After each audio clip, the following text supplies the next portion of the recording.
Selamat pagi pemirsa, belum usai sesak napas karena harga beras. Kepala masyarakat awam kembali harus cenat-cenut.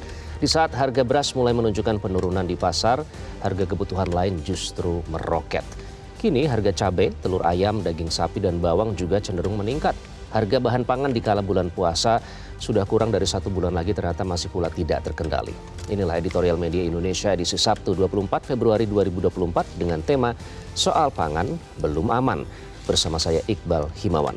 Anda juga bisa berpartisipasi dan berinteraksi melalui sambungan telepon interaktif di nomor 02158399100 dan pagi ini telah hadir bersama saya anggota Dewan Redaksi Media Group Kania Sutisnawinata. Mbak Kania, selamat pagi. Selamat pagi Iqbal. Kapan terakhir kali beli beras atau belanja? Beberapa hari yang lalu. Beberapa hari yang lalu. Iya. Sudah merasakan kenaikan ini? Sudah merasakan, malah tidak ketersediaan ya. Malah tidak ada. Ini juga curhatan teman-teman di sekitar kita yang ternyata mereka juga sulit menemukan bahan-bahan tertentu gitu ya. Selain itu mereka juga harus menurunkan gaya hidup untuk bisa menyesuaikan harga-harga tersebut. Tapi itu yang diharapkan operasi pasar selama bergulir. Nah yang juga bergulir Mbak Kania ini adalah soal hak angket. Kita akan bahas terlebih dahulu topik utama yang menjadi headline dalam Harian Media Indonesia kali ini. Di sini disebutkan hak angket ini segera bergulir. Koalisi Perubahan sudah menyatakan bahwa nanti akan turut mendukung PDIP yang akan mengajukan hak angket. Bagaimana Anda melihat ini? Iya, ini sesuatu yang memang kita harus pantau bersama-sama. Paling tidak sudah ada kepastian dukungan dari Partai Koalisi Perubahan yang juga akan memberikan dorongan tentunya kepada PDIP untuk segera menggulirkan inisiatif hak angket di parlemen. Karena yang menjadi pertanyaan adalah seberapa serius sebenarnya inisiatif dari PDIP yang mengusulkan untuk menggunakan hak angket. Kemudian diyakinkan lagi salah satunya oleh juru bicara dari TPN, Ciko Hakim, yang meminta agar publik bersabar begitu ya.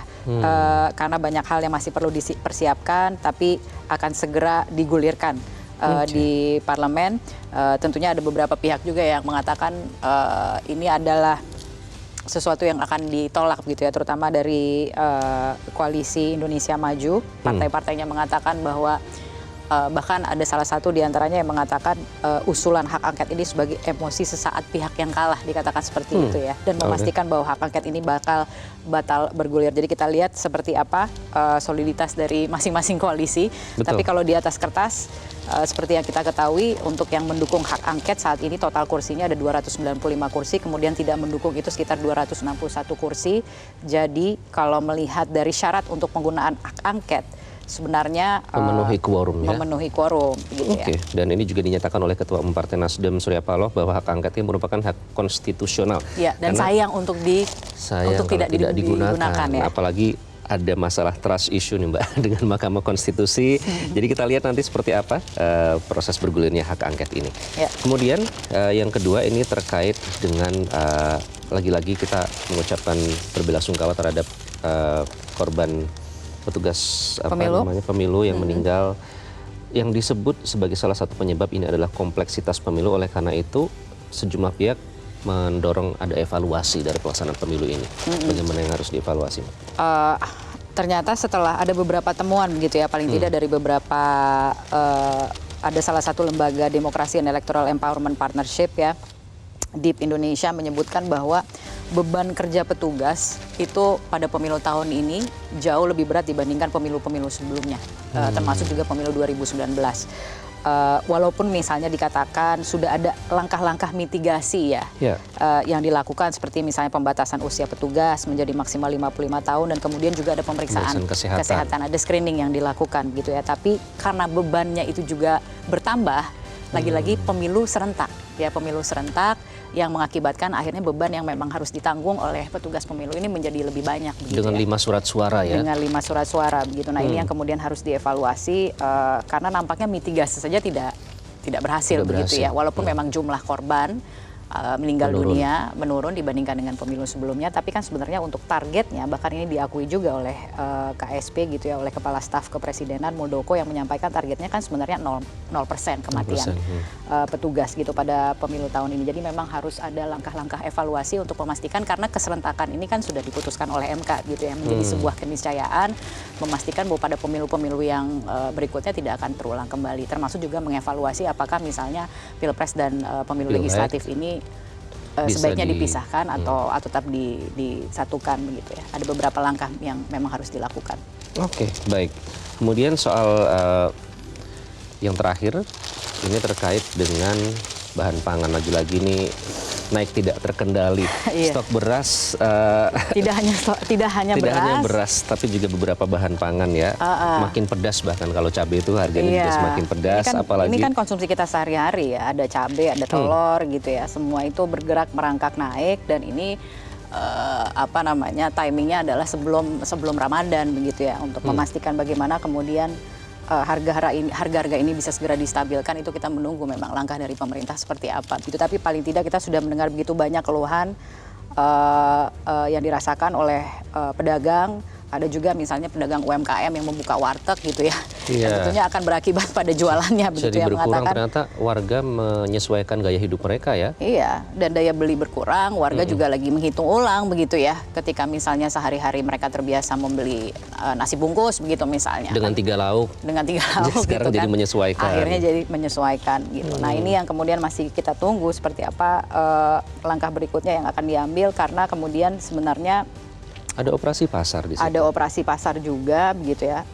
Tapi dari Bappenas misalnya merilis data tentang mayoritas harga pangan yang mengalami penurunan harga di rata-rata wilayah Indonesia. Bahkan dikatakan beras medium itu turun katanya Rp20 menjadi Rp14.210.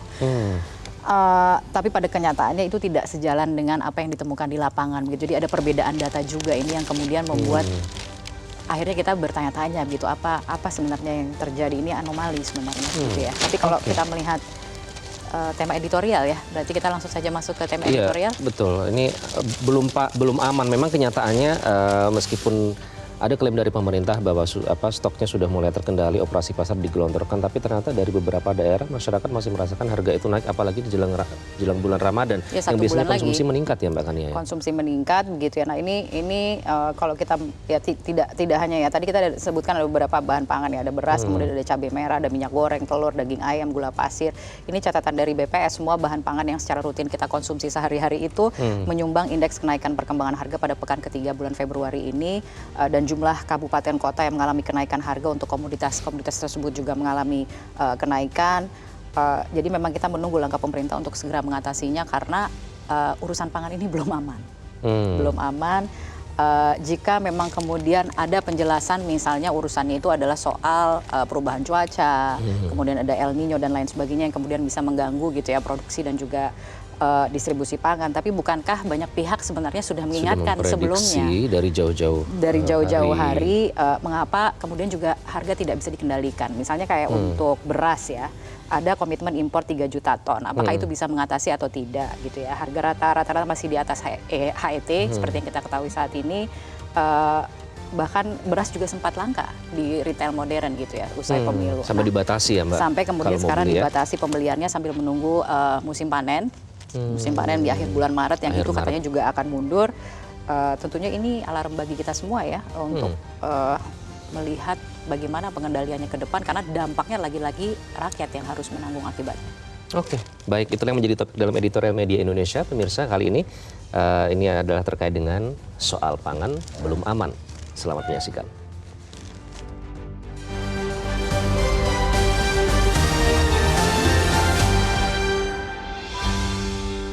Soal pangan belum aman.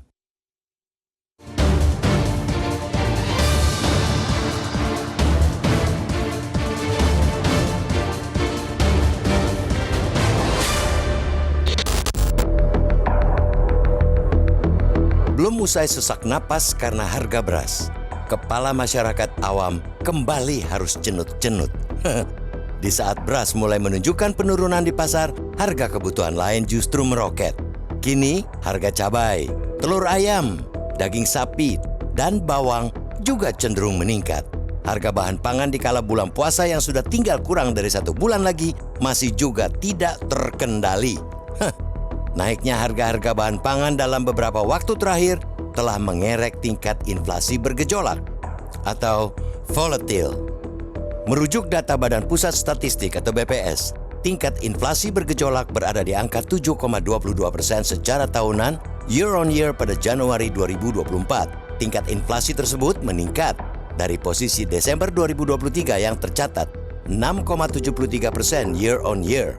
Dari hasil survei BPS, Komoditas yang dominan memberikan andil terhadap inflasi bergejolak ialah beras, bawang putih, tomat, cabai merah, dan daging ayam ras.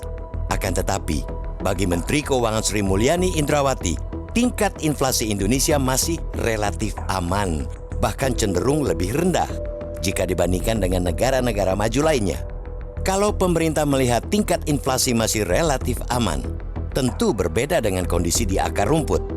Pengusaha mumet, sedangkan masyarakat was-was karena kenaikan harga. Warga tidak merasa masih relatif aman di kondisi seperti saat ini. Masyarakat sudah mulai menurunkan pola serta kualitas hidup. Dari beras premium menjadi medium, lauk pauk juga dikurangi. Semua hanya agar bisa bertahan hidup. Sayangnya, respons pemerintah amat klasik. Jawaban pemerintah hanya bisa mengandalkan pada rumusan jumlah pasokan dan permintaan. Pasokan berkurang, tapi permintaan tetap. Dan pasokan berkurang disebabkan masalah alam, yakni musim kering ekstrim atau El Nino berkepanjangan yang berujung pada panen yang terlambat. Padahal, Badan Meteorologi, Klimatologi, dan Geofisika atau BMKG dan Organisasi Meteorologi Dunia, World Meteorological Organization atau WMO, telah mewanti-wanti potensi El Nino dari jauh-jauh hari. Logika sederhananya, ketika sudah ada peringatan musim kering berkepanjangan, tentu akan berpengaruh kepada musim panen dan tanam. Dan pemerintah sudah sepatutnya mempersiapkan langkah antisipasi untuk menghadapi El Nino. Beragam upaya antisipasi di dalam negeri diharapkan mampu meminimkan kekurangan pasokan pangan akibat perubahan iklim. Akan tetapi, fakta yang terjadi tidak demikian. Rakyat menjadi korban kenaikan harga pangan sehingga muncul krisis pasokan. Dan untuk mengatasinya, pemerintah lagi-lagi melahirkan solusi yang klise, yakni impor. Laporan BPS pada Desember 2023 mencatat produksi beras diperkirakan sekitar 30,90 juta ton. Capaian itu menurun 645.090 ton atau 2,05% ton jika dibandingkan dengan produksi beras pada 2022 yang sebesar 31,54 juta ton. Anehnya, impor beras pada 2023 mencapai 3,06 juta ton atau naik lebih dari 600% jika dibandingkan dengan tahun sebelumnya. Yang lebih aneh, impor gila-gilaan beras sepanjang 2023 ternyata tidak mampu menurunkan harga dan meningkatkan suplai beras bagi masyarakat. Apa yang terjadi ialah gambaran nyata bahwa pemerintah gagal memitigasi stabilitas harga. Sesuatu yang sudah diketahui, diberikan peringatan sejak jauh hari, ternyata meleset diantisipasi. Sampai kapan kemelesetan seperti ini harus terjadi?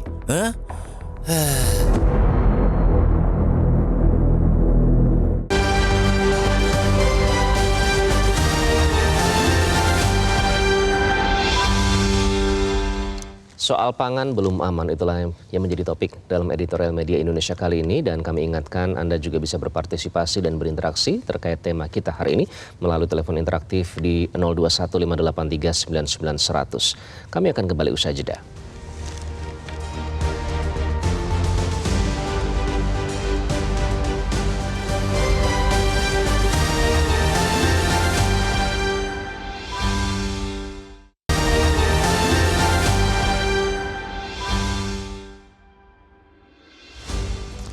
Anda kembali di editorial media Indonesia, pemirsa. Tema kita pada pagi hari ini adalah membahas terkait dengan soal bahan pangan yang harganya semakin naik. Tidak hanya beras, tapi juga berbagai komoditas lain. Dan untuk membahasnya lebih lanjut, kita sudah terhubung melalui sambungan telepon dengan Ketua Umum Perkumpulan Penggilingan Padi dan Pengusaha Beras Indonesia atau Perpadi, Sutarto Alimuso. Pak Sutarto, selamat pagi. Halo. Ya, selamat pagi Pak Sutarto. Selamat pagi. Ya, Pak Sutarto. Mas Iqbal. Semoga selalu sehat Pak Sutarto. Kita lagi membahas harga bahan pangan ya, terutama soal beras nih. Kalau dari Perpadi, apa sih yang menyebabkan harga beras ini masih mahal? Apakah stok yang ada saat ini sebenarnya sudah mencukupi, Pak Sutarto? Ya, sebenarnya kalau kita bicara masalah harga beras hari ini, tentunya ada hubungannya dengan kejadian-kejadian sebelumnya. Jadi tidak tiba-tiba kan. Nah, sebenarnya pemerintah saya yakin sudah tahu bahwa ada beberapa tanda-tanda yang menunjukkan bahwa beras ini suatu saat akan terjadi permasalahan seperti ini. Dari mulai data bagaimana luas panen yang turun terus beberapa tahun terakhir ini, 5 tahun terakhir. Kemudian produktivitasnya stagnan. Sehingga surplus beras setiap tahunnya itu menurun. Itu yang pertama. Yang kedua, dari aspek on-farm, itu juga terlihat bahwa adanya carut-marut atau masalah-masalah yang berkaitan dengan sarana produksi. Baik itu sarana produksi yang berkaitan dengan benih, pupuk, dan sebagainya. Nah, berikutnya lagi, yang ketiga tentunya kaitannya dengan pengolahan hasil dan berkaitan dengan distribusi. Nah, kita tahu kalau kita bicara mengenai pengolahan hasil dan distribusinya, ada beberapa catatan penting. Antara lain bagaimana di lapangan itu dengan kondisi produksi yang stagnan, di lain pihak pengolahnya berlebih, bahkan ada pengolahan yang besar-besar, itulah yang menyebabkan terjadinya perebutan gabah di lapangan. Dan ditambah lagi pemerintah tidak memiliki stok. Tidak memiliki apa Pak? Stok? Oke. Pak Sutarto? Baik, kita akan coba panggil lagi Pak Sutarto. Oke, ternyata kami mengalami kendala teknis, Pak Sutarto terputus sambungan teleponnya, namun kami sudah menangkap beberapa poin tadi yang disampaikan oleh Sutarto Alimuso yang juga merupakan Ketua Umum Perkumpulan Penggilingan Padi dan Pengusaha Beras Indonesia atau Mudah-mudahan bisa Perpadi. tersambung kembali ya, supaya kita bisa mendengarkan informasi penjelasan lengkapnya begitu ya. Kita itu masih menarik akan sekali tadi yang disampaikan. Masih coba menghubungi Mbak Kania, tapi tadi ada satu poin ini terkait dengan produksi ya. Ini dan juga tanda-tanda ini sebenarnya harusnya sudah bisa dibaca, bahkan Pak Sutarto bilang tanda-tandanya sudah 5 tahun terakhir loh. Artinya sejauh ini langkah-langkah yang dilakukan pemerintah seharusnya sudah bisa mengatasi permasalahan yang sudah diidentifikasi itu, Mbak Kania. Iya, betul. Sebenarnya dari sejak akhir tahun kemarin ya, dari pemerintahan gitu, dari Pak Jokowi sekalipun, dari Menteri Keuangan juga menjelaskan gitu ya, bahwa dan sudah mengkhawatirkan sebenarnya soal stabilitas harga pangan ini gitu ya. Dan bahkan Menteri Keuangan Sri Mulyani itu sempat mengatakan di akhir tahun kemarin bahwa kestabilan harga pangan itu merupakan kunci sukses untuk mempertahankan geliat perekonomian tanah air sepanjang tahun ini gitu. Jadi memang pangan itu seharusnya menjadi fokus gitu di tahun ini.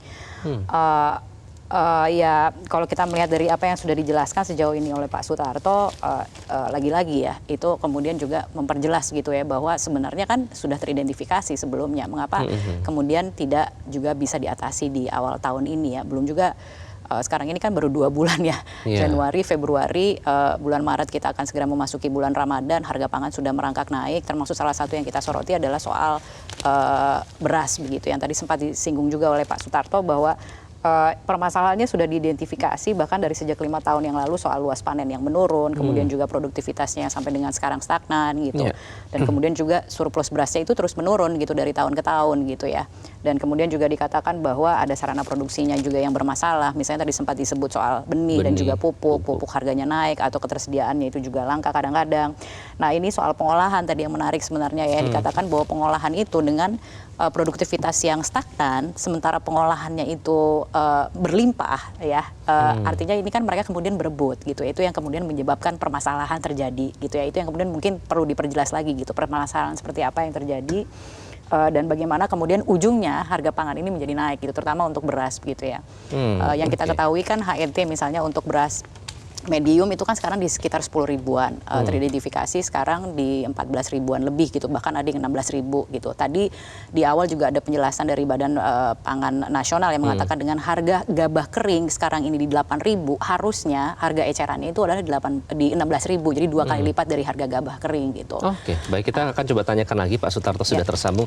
Pak Sutarto, tadi terkait dengan pengolahan hasil dan juga setelah itu ada distribusi. Nah, apa permasalahan di proses pengolahan ini hingga akhirnya harga di pasaran masih mahal, Pak? Iya, jadi begini, mohon maaf tadi terputus, Mas Iqbal dan Mbak Kania. Jadi situasi di lapangan itu yang sering kami sampaikan bahwa sebenarnya penggilingan padi kita itu kemampuannya sudah sangat berlebih. Dan di desa itu sudah ada penggilingan padi yang kita bangun. Di lain pihak, pemerintah masih memberikan izin pendirian pabrik-pabrik beras baru yang besar-besar, bahkan ada yang investasi asing. Nah, ini yang menyebabkan terjadinya perebutan gabah. Saya sering mengatakan istilahnya wisata, gabah berwisata. Dari Aceh bisa masuk ke Sumatera Utara gabah itu, dari NTB Pulau Sumbawa pun bisa sampai ke Jawa Timur misalnya. Jadi ini yang menyebabkan biaya tinggi, dan lebih-lebih yang kecil-kecil akhirnya mati. Karena apa? Karena tadi itu produksinya gabah tidak meningkat karena terjadi konversi lahan yang begitu masif di lapangan, kemudian ditambah lagi konversi lahan ke non pangan ini juga terus berjalan, yang produktif, sawah-sawah produktif untuk industri, untuk perumahan, infrastruktur, ini tidak tergantikan. Jadi di lapangan terjadi seperti itu, dan situasi ini sebenarnya sudah ada kelihatan. Dalam 5 tahun terakhir ini terjadi pergeseran, yaitu kalau dulu itu bulan-bulan surplus itu lebih dari sekitar 8 bulan, 7 sampai 8 bulan. Tetapi minusnya artinya minusnya 4 sampai 5 bulan. Sekarang berbalik, 3 tahun terakhir itu sangat nyata.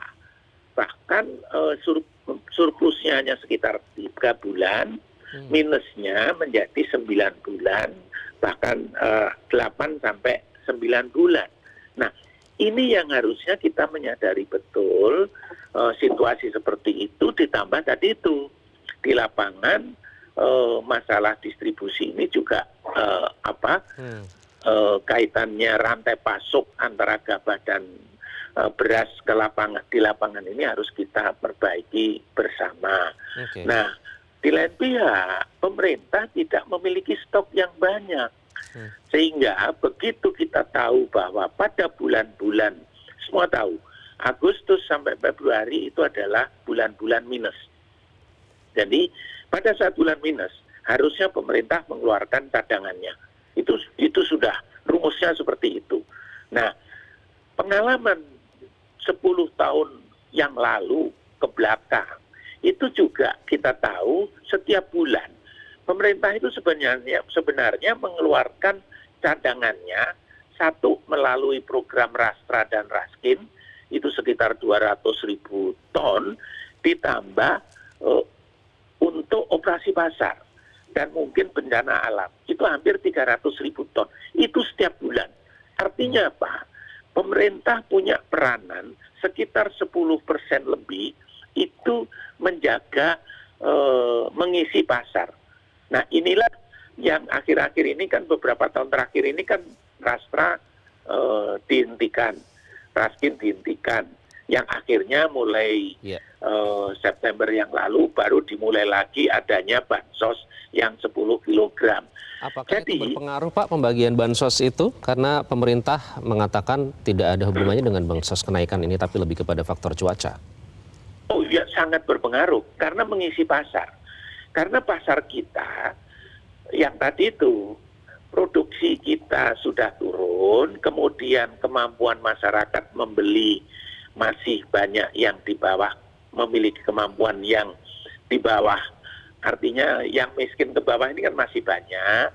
Kemudian yang berikutnya tentunya ini menjaga pasokan di lapangan, pasokan di pasar. Karena tadi itu kekurangan pasokan dari produksi dalam negeri, sehingga diperlukan pasokan dari pemerintah. Nah, akhir-akhir ini itu kan menunggu pasokannya dari mana? Dari impor kan begitu. Ya.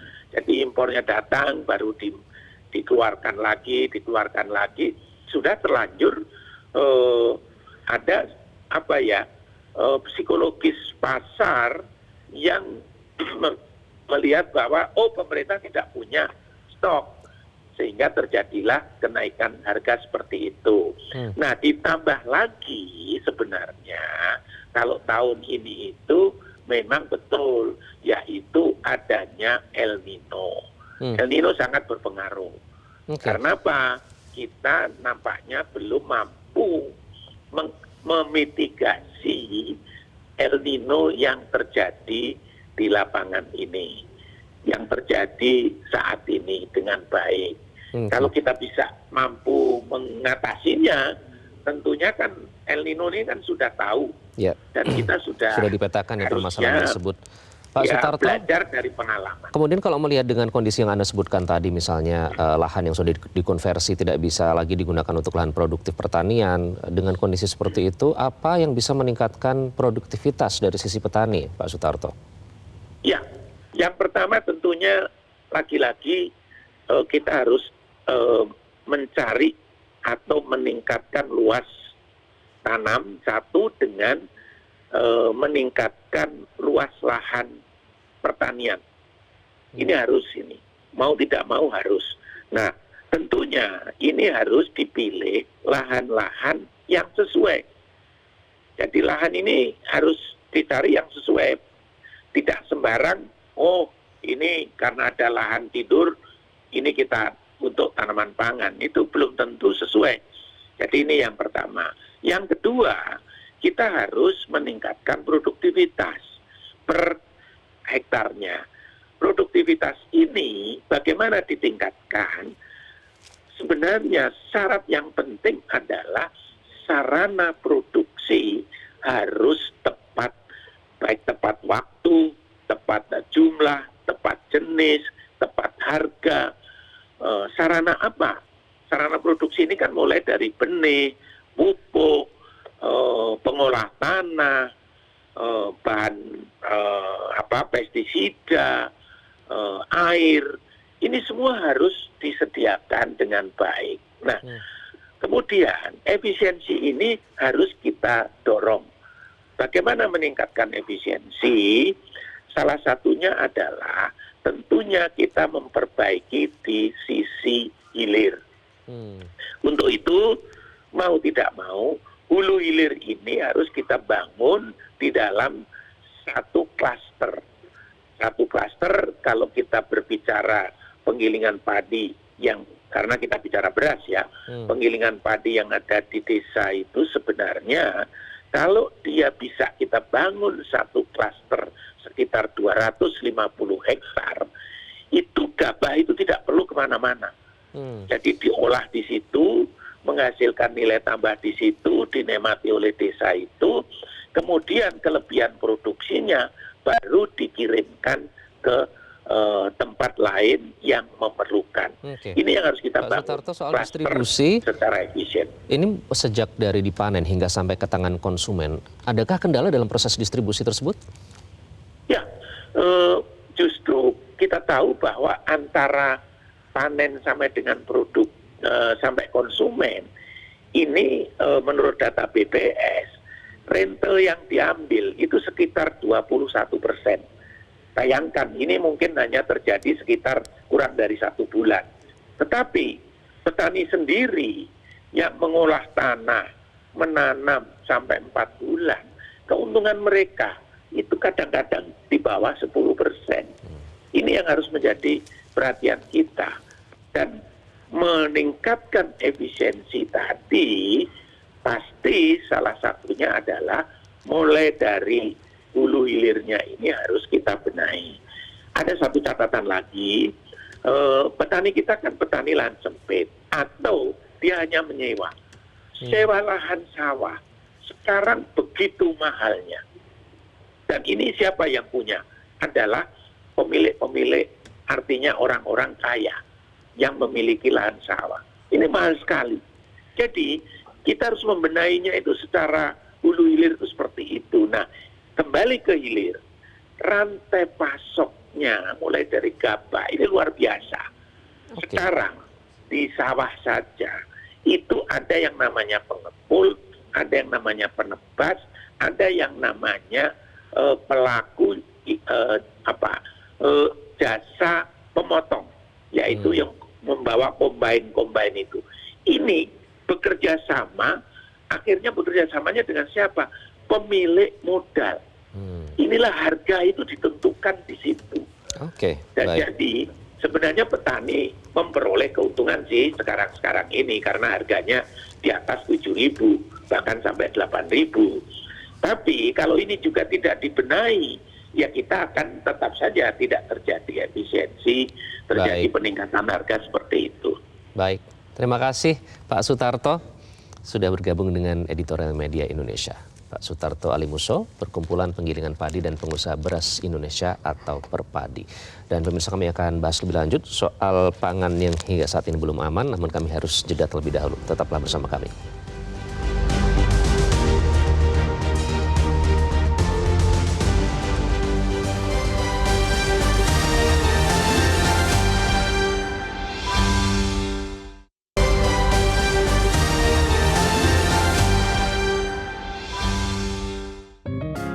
Media Indonesia mengajak Anda untuk mengakses fitur premium e-paper. Dengan sajian konten berbasis intelektual dan meneguhkan kebangsaan, Media Indonesia tampil dengan lebih dinamis melalui e-paper Media Indonesia yang dapat Anda akses kapan saja, di mana saja. Caranya mudah, download aplikasi Media Indonesia di Android atau ketik link e-paper.mediaindonesia.com atau bisa scan QR Code pada layar kaca Anda. Klik tab e-paper di bagian samping layar tablet Anda, daftarkan data diri, serta pilih paket berlangganan e-paper Media Indonesia sesuai dengan kebutuhan Anda.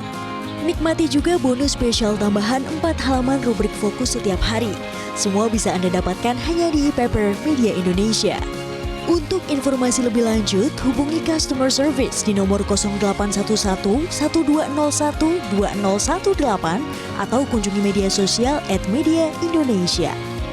Media Indonesia, referensi bangsa. Anda kembali di Editorial Media Indonesia. Pemirsa, harga pangan belum aman. Kita akan undang beberapa penelpon untuk bergabung dan memberikan opininya. Kita yang pertama akan bergabung dengan Bapak Tasrik Usman di Banjarmasin. Pak Tasrik Usman, selamat pagi. Selamat pagi Mas Iqbal, selamat pagi Mbak Kania. Assalamualaikum warahmatullahi wabarakatuh. Waalaikumsalam warahmatullahi wabarakatuh. Silakan Pak Tasrik, apakah Anda merasakan sendiri kenaikan harga pangan ini? Ya, soal pangan yang belum aman ya.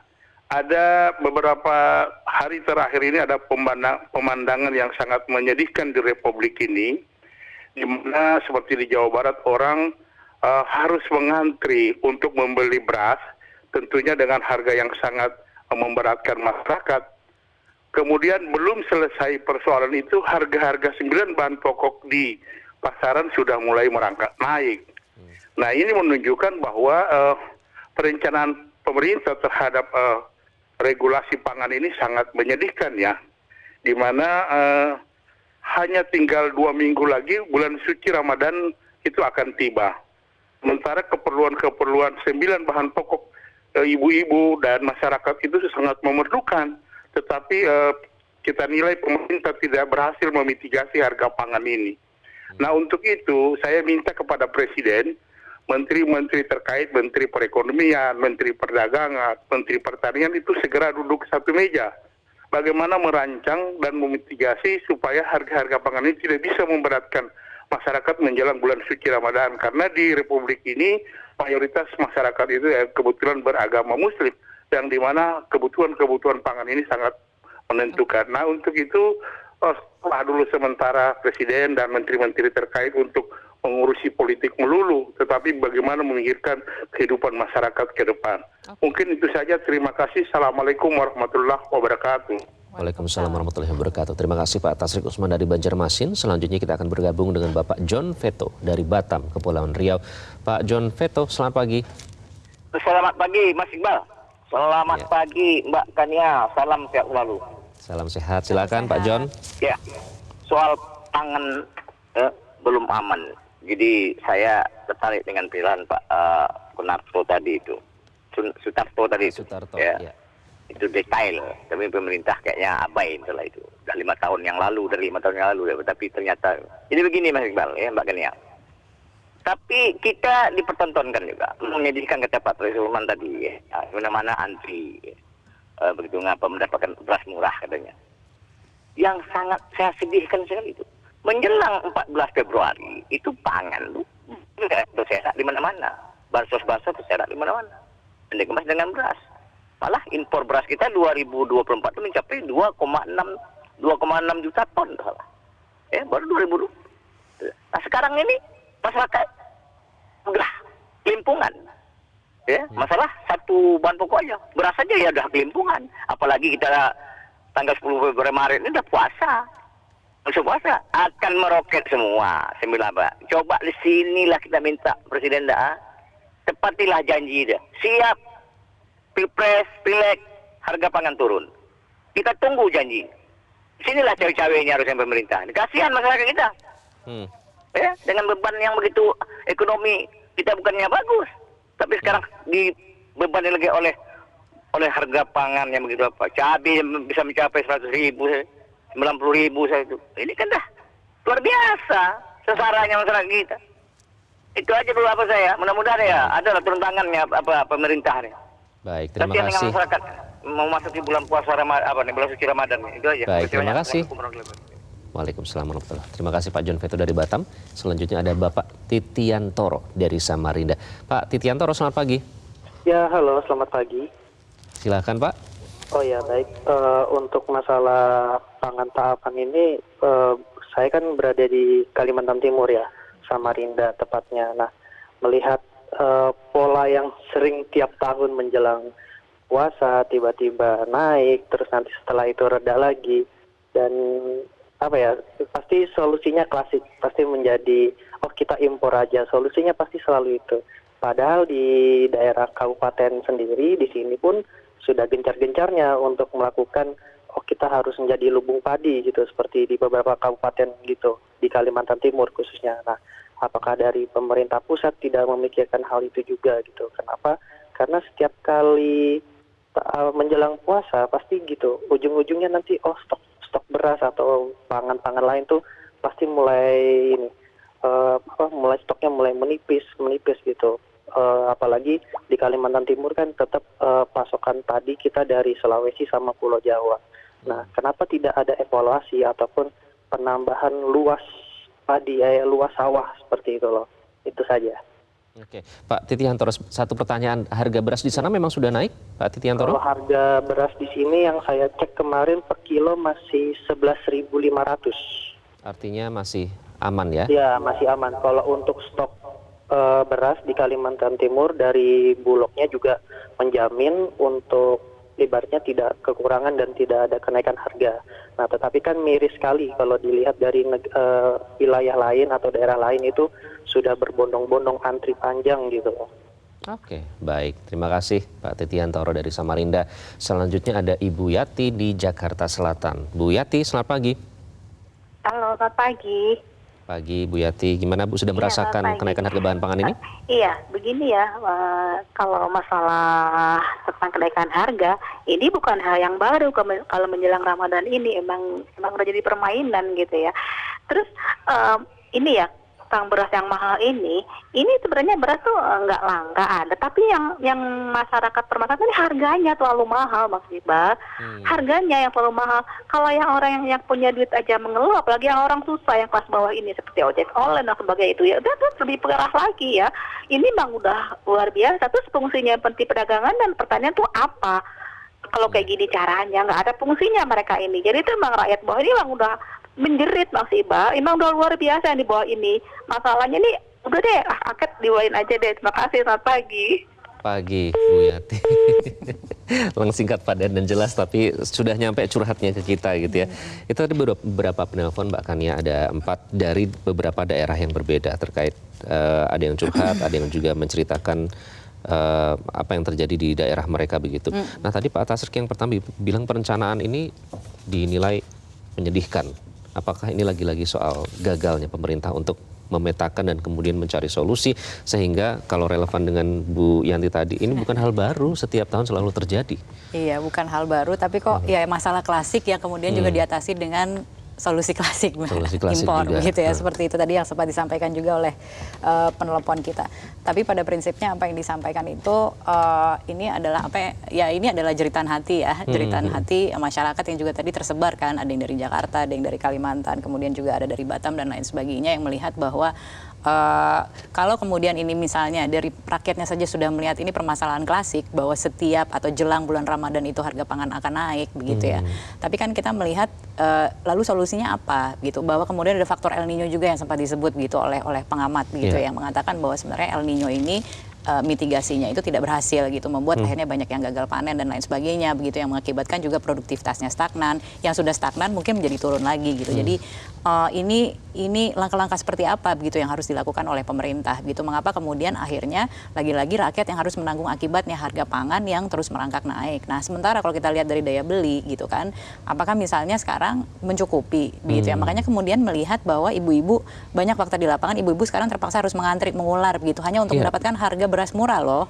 Itu ya, harga beras murah gitu, harga yang memang sesuai dengan harga eceran tertinggi yang sudah dipatok oleh pemerintah begitu ya, untuk memastikan bahwa ya dengan daya beli mereka yang sekarang ada ini ya, mereka tidak harus menyesuaikan, misalnya tidak sampai harus makan gitu misalnya, atau berasnya harus dikurangi dan lain sebagainya. Itu baru dari sisi masyarakatnya. Bagaimana dengan pedagang begitu, pedagang-pedagang nasi bungkus dan lain sebagainya, warteg gitu, yang kemudian harus menyesuaikan juga gitu. Lagi-lagi ujung-ujungnya adalah kepada konsumen yang biasanya harga nasi bungkusnya berapa gitu, ketika misalnya ada kenaikan harga, itu baru beras loh. Ini baru satu loh. Baru satu komoditas pangan yang kita bahas. Makanya, sementara pangan-pangan yang lain itu juga mulai merangkak naik gitu. Nah, ini yang kemudian harus menjadi perhatian kita bersama. Dari penelpon tadi mengatakan sudah tinggalkan dulu lah urusan politik begitu. Ada yang bilang hak angket digulirkan saja begitu ya. Ini agak ada pro dan kontra. Tapi ada relevansinya juga ya. Ada relevansinya, nanti kita akan tapi memang saatnya fokus ya kepada permasalahan pangan ini. Itu katanya tadi cawe-cawenya harusnya di situ begitu. Karena ini langsung terkait dengan kebutuhan masyarakat. Kami akan lanjutkan pembahasannya. Tetaplah bersama kami.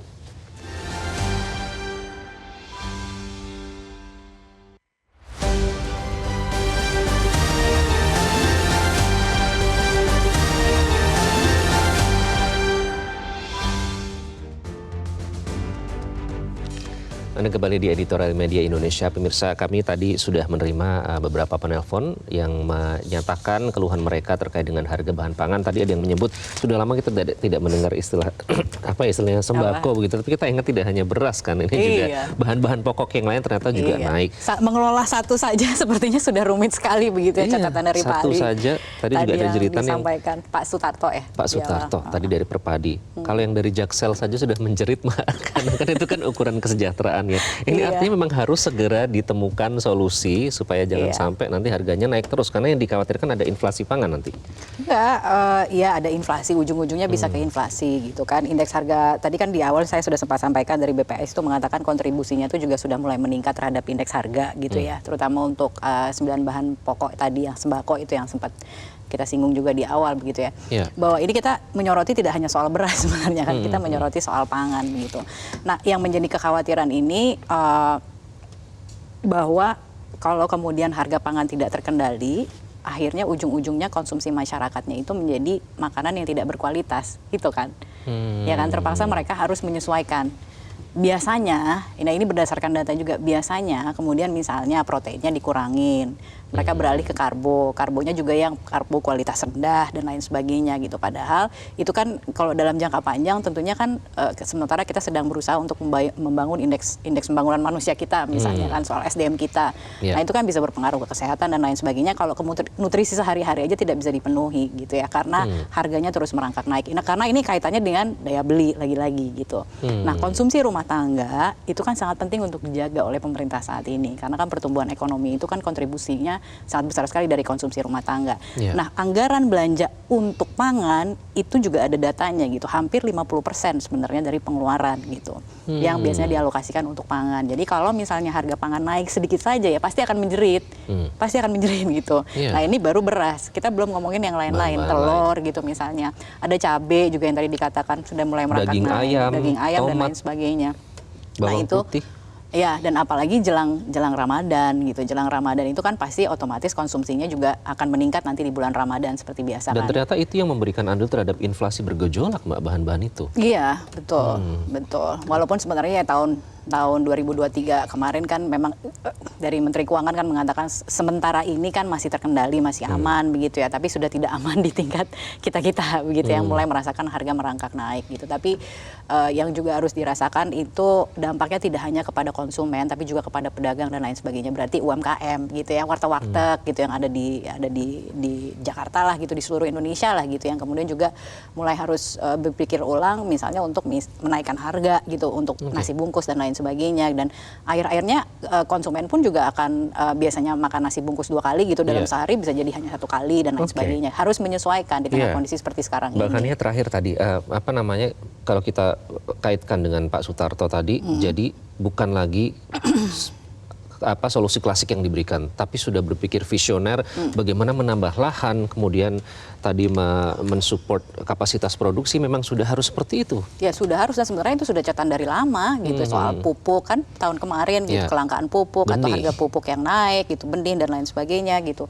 Tapi ada satu sebenarnya yang menarik yang disampaikan oleh Pak Sutarto juga adalah soal psikologis pasar yang dikatakan bahwa ketika kemudian salah satu solusi yang ditempuh oleh pemerintah adalah untuk memastikan misalnya stok pangannya melalui impor, stok beras lah ini ya, kita bicara soal beras gitu. Ada komitmen 3 juta ya, 3 juta berarti kenaikan 600% ya kalau tidak salah ya impor. Memecahkan rekor. Memecahkan rekor begitu ya. Nah itu kemudian akhirnya secara psikologis membuat apakah itu pedagang dan lain sebagainya atau misalnya petani dan lain sebagainya itu melihat bahwa stok itu kan sebenarnya juga adalah stok ya, memastikan stok pangan gitu, stok beras itu kan sebenarnya juga adalah kewajiban dari pemerintah untuk mengisi di bulan-bulan minus tadi yang sempat disampaikan oleh Pak Sutarto yang katanya sudah 9 bulan, padahal seharusnya tuh bulan-bulan minus itu hanya 4 sampai dengan 5 bulan, tapi dalam 3 tahun terakhir itu bahkan bisa sampai 9 bulan minus gitu. Nah di Agustus sampai dengan Februari ini harusnya 10% stok itu yang kemudian harus diisi oleh pasar dengan operasi pasar dan lain sebagainya.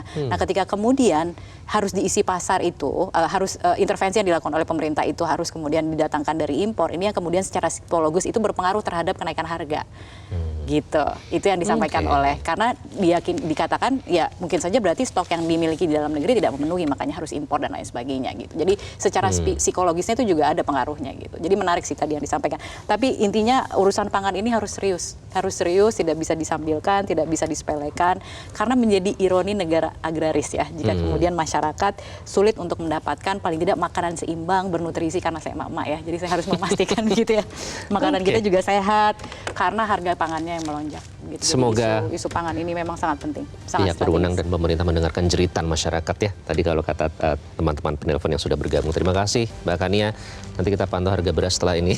Semoga bisa segera turun. Dan pemirsa, apa yang terjadi ialah gambaran nyata bahwa pemerintah gagal memitigasi stabilitas harga. Sesuatu yang sudah diketahui, diberikan peringatan sejak jauh hari, ternyata meleset diantisipasi.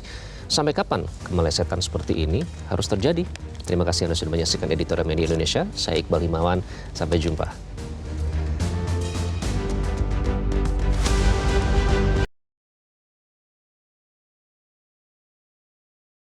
Jelajahi cara baru mendapatkan informasi. Download Metro TV Extend sekarang.